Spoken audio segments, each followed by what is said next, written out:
जी हाँ गाइज, जैसा कि आप लोग जानते हैं कि आपकी आंसर कीज, आपकी प्रोविजनल आंसर कीज आउट हो चुकी हैं। तो बहुत सारे बच्चों के मन में अब ये क्लियर हो चुका है कि उनका एग्जाम पास होगा या नहीं होगा। तो जितने भी लोग दिसंबर के लिए अटेम्प्ट कर रहे हैं, जितने भी लोग दोबारा से शुरू करेंगे या जो फ्रेशर्स होंगे दिसंबर के लिए, उनके कुछ सवाल हमारे सामने आए हैं। जैसे कि सर, प्रीवियस ईयर क्वेश्चंस का कितना बड़ा रोल है? सर, एग्जाम का डिफिकल्टी लेवल क्या होगा? सर, एग्जाम पैटर्न में कोई बदलाव होगा? और कितना ज्यादा मेहनत करने से हमारा एग्जाम क्रैक हो जाएगा, या कितने घंटे पढ़ने से या किस तरीके से पढ़ने से हमारा एग्जाम क्रैक हो जाएगा? तो इन सभी सवालों के जवाब मैं इस वीडियो में लेकर आया हूं। तो नमस्कार गाइस, आज मैं निशांत कपूर आपका स्वागत करता हूं आपके अपने पीडब्ल्यू यूजीसी नेट में। इस वीडियो को एंड तक देखिएगा अगर आप दिसंबर अटेम्प्ट के लिए तैयारी कर रहे हैं तो। सबसे पहले अगर हम इस जो प्रीवियस अटेम्प्ट है इसको देखते हैं, तो बच्चों का यह कहना है कि exam easy to moderate level का था, और कुछ कुछ शिफ्ट में, एक आधी अगर शिफ्ट की बात करता हूं या एक आधे सब्जेक्ट की बात करता हूं, तो एग्जाम मॉडरेट टू डिफिकल्ट भी गया था। तो ऑल इन ऑल अगर एवरेज लगाया जाए तो इजी टू मॉडरेट एग्जाम था। अच्छा, पहली बात। अब सर, इसका दिसंबर पे क्या फर्क पड़ेगा? देखो, दिसंबर में जो है एग्जाम इसी लेवल के बनने वाले हैं, बहुत ज्यादा आपको फर्क नहीं देखने को मिलेगा। मैंने हमेशा कहा है कि जो पेपर 1 है वो आपका मेक और ब्रेक पेपर है। ये आपको राजा से रंक और रंक से राजा बना सकता है। आपको पेपर 1 के कंसेप्ट्स के ऊपर बहुत ज्यादा ध्यान देने की जरूरत है, क्योंकि पेपर 2 कहीं ना कहीं आपको थोड़ा बहुत आइडिया है, आपने मास्टर्स में पढ़ा हुआ है, लेकिन पेपर 1 एक चैलेंजिंग टास्क हो जाता है अगर आप उसको ध्यान से नहीं पढ़ते हैं तो पेपर 1 को बहुत ज्यादा ध्यान से पढ़ना है। नंबर 1, कंसेप्चुअल क्लैरिटी के ऊपर हमेशा कोशिश करनी है, और जो कंटेंट हमने दे दिया ना, वही कंटेंट आप जितनी बार रिवाइज करेंगे उतना ही आप शार्प होते जाएंगे, वहीं से पेपर आएगा। लेकिन यहां पर एक सवाल उठता है बच्चों के मन में कि सर, पेपर में ना 2-4 सवाल जो है वो बाहर से आते हैं। मैं मानता हूं, अगर 50 क्वेश्चन है ना, तो अगर 45 क्वेश्चन भी अगर आपके सिलेबस में से आ रहे हैं, तो समझदारी इसी में है बच्चों कि उन 45 क्वेश्चंस के ऊपर फोकस करना है, रादर देन उन 5 क्वेश्चंस के ऊपर, और वहां से जो है अपना मोमेंटम खो देना। तो 40-45 क्वेश्चन अगर आप अच्छे तरीके से कंटेंट को पढ़ जाते हैं तो आप आराम से निकाल के ले जाएंगे। तो focus on those 40 and 45 question rather than on 5 questions, right? Clearly, है ना? क्योंकि जितना भी आप पढ़ लो, एक आधी चीज इधर उधर से आ जाएगी, क्योंकि मल्टीपल शिफ्ट में एग्जाम होते हैं, बहुत सारे क्वेश्चंस बनाने होते हैं। हो सकता है एक आधा बाहर से भी आ जाए, तो परेशानी की जरूरत नहीं है। वो 40, 42, 45 क्वेश्चन के ऊपर फोकस रहना चाहिए। नंबर 1 सीख ले लो ये। अच्छा, उसके बाद सर, क्या पैटर्न चेंज होगा?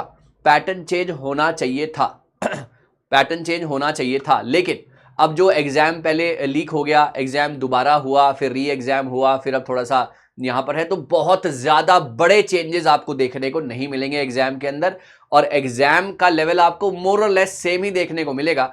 अगर कोई एक आधी चीज इधर उधर से आई तो वो आपको पता लग जाएगा। हाँ, अगर एनटीए इसमें कुछ शिफ्ट लाता है तो ये शिफ्ट लाएगा कि जो बहुत ज्यादा इंपॉर्टेंट करंट चीजें हैं उसको आपके सिलेबस में डाल दे, और जो थोड़ी कम इंपॉर्टेंट रह गई है, वो थोड़ी ऑब्सोलीट हो गई है, उसको बाहर निकाल दे। बस यही होगा। बहुत बड़े मेजर चेंजेस कम से कम दिसंबर में तो देखने को नहीं मिलेंगे। तो निश्चिंत रहिए, पढ़ाई के ऊपर ज्यादा फोकस कीजिए। इन छोटी मोटी बातों के लिए हम हैं, हम संभाल लेंगे। आपको उसी तरीके से पढ़ाई कराई जाएगी जो कि आपके एग्जाम ओरिएंटेड रहेगी। दूसरी बात, तो पहली बात मैंने आपको यह बताई कि हां, एग्जाम का लेवल इजी टू मॉडरेट था। दूसरी बात मैंने आपको बताई कि पैटर्न में बहुत ज्यादा बदलाव नहीं होने वाले हैं। तीसरा और सबसे इंपॉर्टेंट सवाल जो बच्चों ने मुझसे पूछा कि सर, प्रीवियस ईयर क्वेश्चंस का क्या रोल रहने वाला है? तो गाइज, अगर हम ये वाला पैटर्न देखें या हम इससे पहले वाले भी एग्जाम देखें, तो प्रीवियस ईयर क्वेश्चंस बहुत ज्यादा एग्जाम में पूछे गए हैं। और अब जो ये रीसेंट एग्जाम हुआ है, इसमें डायरेक्ट क्वेश्चंस आपसे प्रीवियस ईयर में पूछे गए हैं। तो आखिरी के 5 साल, अगर हम 2024 में खड़े हैं तो 2019 या 18 से आप सारे के सारे प्रीवियस ईयर लगाइए और उस हिसाब से अपनी तैयारी रखिए। प्रीवियस ईयर क्या होता है ना, आपको पैटर्न बताता है कि यहां से सवाल आएगा, इस तरीके से सवाल आएगा। अगर एक बार उन्होंने यूनिवर्सिटी पूछ ली, अगर उन्होंने एक बार तक्षशिला के बारे में पूछ लिया, अगली बार नालंदा के बारे में पूछेंगे। अगर एक बार उन्होंने आपसे मुदलिया कमीशन पूछ लिया, अगली बार वो आपसे एनईपी के बारे में पूछेंगे या राधा कृष्णन कमीशन पूछेंगे। अगर एक बार उन्होंने आपसे ओजोन डिप्लीशन सब्सटेंसेस पूछ ली, तो अगली बार क्योटो या मॉन्ट्रियल प्रोटोकॉल में से कुछ पूछेंगे। तो इस तरीके से आपको अपनी तैयारी करनी है, लिंक बनाने हैं। मैंने हमारे पेड सेशन में या यूट्यूब सेशन में भी हमने नोट्स बनाने के तरीके भी बताए हैं, उसके ऊपर भी एक अलग वीडियोस बना दूंगा, ताकि आप बिल्कुल भी परेशान ना हो और प्रीवियस ईयर क्वेश्चंस को किस तरीके से लिंक करके पढ़ाई करनी है आपको बहुत ज्यादा आसानी हो। तो paper easy to moderate, difficulty level बहुत ज्यादा नहीं था। अगर पढ़ के गए हो तो 40-42 क्वेश्चन आराम से लगा लेंगे। I am talking about paper 1। और उसके बाद तीसरी चीज, पैटर्न में बहुत ज्यादा बदलाव नहीं होगा। प्रीवियस ईयर क्वेश्चंस बहुत ज्यादा जरूरी हैं, इनको साथ साथ लेके चलना। और अगर आपने हायर एजुकेशन खत्म कर लिया है, अगर आपने आईसीटी खत्म कर लिया है, तो पूरा पेपर 1 खत्म होने का वेट मत करो। आप हायर एजुकेशन का मॉक टेस्ट लगाना शुरू कर दो, अपने आप से सवाल पूछने शुरू कर दो। बहुत सारी चीजें अवेलेबल है पीडब्ल्यू पे, आपको सेक्शन वाइज भी मॉक टेस्ट मिल जाएंगे, घबराने की बात नहीं है। पूरे सिलेबस खत्म होने का वेट ना करें, क्योंकि बहुत सारा चीजें इकट्ठी हो जाएंगी। स्टेप बाय स्टेप चले। आईसीटी हो गया है, बहुत ज्यादा प्रीवियस ईयर क्वेश्चन और मॉक टेस्ट लगाने शुरू कर दो। हायर एजुकेशन के भी, save with people environment, maths, reasoning, DI, सब कुछ आपको मेरे साथ रेगुलर क्लासेस मिलती रहेंगी। मेरी क्लासेस हर ट्यूसडे थर्सडे दोपहर को 2 बजे, सैटरडे को दोपहर को 12 बजे, और बहुत सारा कंटेंट आपकी तरफ आने वाला है, चाहे वो शॉर्ट के माध्यम से हो, चाहे वो क्वेश्चंस के माध्यम से हो। बहुत सारी चीजें आपको मिलने वाली हैं मेरी साइड से, तो मिस मत कीजिएगा।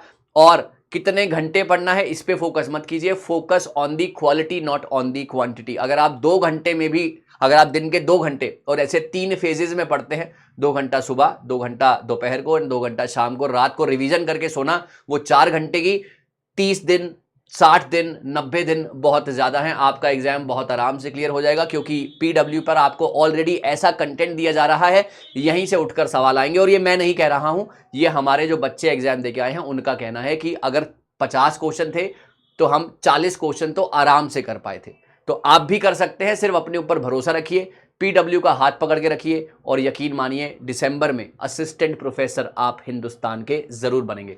Thank you so very much guys. मुझे उम्मीद है कि मैंने आपके सभी सवालों के जवाब दे दिए हैं। अगर आपका कोई भी सवाल हो नीचे कमेंट सेक्शन में लिखिएगा, मैं कोशिश करूंगा आपके साथ कनेक्टेड रहने की। आप भी मेरे साथ कनेक्टेड रह सकते हैं, टेलीग्राम का लिंक जो है नीचे डिस्क्रिप्शन में दिया हुआ है, Nishant Kapoor UGC net. Thank you so very much. We'll be meeting again with some more important, with some more fruitful sessions ahead. Thank you so much, guys.